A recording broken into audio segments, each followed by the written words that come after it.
This is the greatest game that I've ever seen Jorden van Foreest play. He absolutely destroyed Anish Giri with the white pieces here in an all-Dutch encounter played in round 11 of Tata Steel. So let's see what happened here, and if you love a daily chess video then do hit that subscribe button to never miss a video. So we had a Nimzo Indian on the board. Anish goes for this bishop b4 line after knight c3, and we had the same-ish variation, this pawn to a3 move, played here, and that's a really provocative way to play at the top level because you give this ruined pawn structure for black, and very often black looks to now target this c4 pawn, and you can get positionally crushed if you're not very careful. So we had pawn to f3 now after b6, and what we see here is that Van Foreest is looking to set up this big centre with pawn to e4, but he is behind in development now, and this gives Giri the time to immediately start attacking this pawn on c4 with knight to a5 here. So bishop d3 develops, and what Jordan's got planned is that after bishop a6 attacking the pawn again, he plays queen e2 defending like this. So we had pawn to d6 now from Giri. You can play c5 there are different moves. And now pawn to f4 from Jorden. He really goes for it on the king side here. So he's clearing the way for his knight to come to f3. Again, Giri had options here. He could already consider knight to d7, preparing e5 and moving the knight away from any dangerous things with a later pawn break.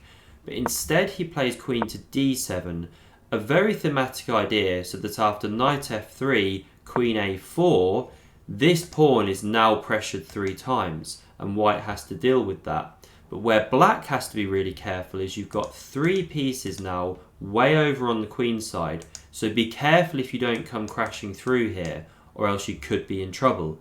So knight d2 defends that pawn, pawn e5 breaks in the centre now from Giri, again a very thematic way to play to prevent this e5 move. And now Jorden has options. He could have taken immediately on e5 here, and after black recaptures, he would never want to take twice because that's bad. After knight d7, you've ruined your pawn structure even further and you're going to get killed on these dark squares. But after this move here, he could have then, say, castled or played the rook to b1. Instead, he goes for this line with castles immediately, and now Giri has to figure out how to proceed. In the game, he castled straight into a massive attack, and so arguably castling queenside would have been a bit better here. White's definitely better, it's not ideal, but you're still in the game, you're still fighting. After castle's kingside, now you're asking for trouble. So Jorden took the pawn here, the pawn recaptured, and now he could have already considered sacking the exchange on f6 to rip open the king. Instead, he plays rook b1, improving that rook, maybe coming to b4 at some point, and now Giri just gets way too casual here. He should play something like, say, queen to c6 to hold this knight in case of the exchange sack. But instead, he plays pawn to c5, just making his position so much worse because now after rook takes on f6, pawn recaptures, he's in a lot of trouble after queen to f3. These pieces are just way off in Siberia, they can't get back to help the king. And the problem here after queen f3 is that you can't actually crash through on c4. Say you take with the knight, for example, well, white can simply take that knight here, and what you've now done is opened up the bishop. So say black were to recapture like this, bishop h6 is actually leading to checkmate in just a few moves. The king can't prevent this check, and checkmate on g7, black's completely lost.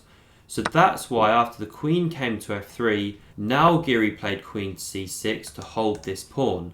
We had pawn to d5 now from Jorden, so he's very happy to shut the position now, keep the centre and the queen side closed so he can focus on the king side, and it also shuts this knight out further as we note. And now Jordan's manoeuvring from this point onwards was perfection, so he played knight to f1. He's leaving this pawn to be taken if Giri wants it. Say he captured with the bishop, well, you don't even need to recapture there, you can play knight to e3, really powerful. Say black keeps chopping, well, this move is killing. You're going to mate the king, you're losing the queen, the whole game's gone. So coming back here, Giri couldn't take that pawn on c4. He played king h8 to give some room. We had knight e3 now. Bishop c8 was played, so it covers this critical f5 square.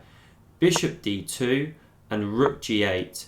And now we have more beautiful manoeuvring from Jorden. So with this last move, he moved the bishop to d2. It was just staring at its own pawns.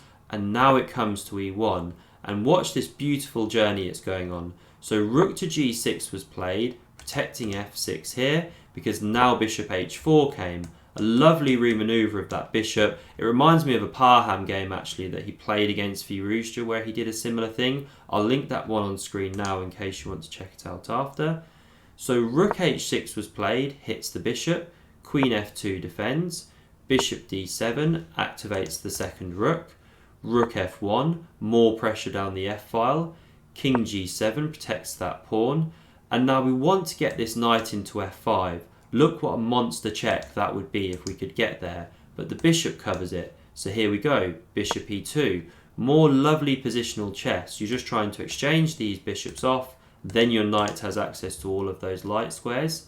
So that's why rook g6 was played, covering this square. Pawn h3 renews the threat, but it walks into a tactic. But Jordan's seen this. So bishop took on h3, taking advantage of the pin.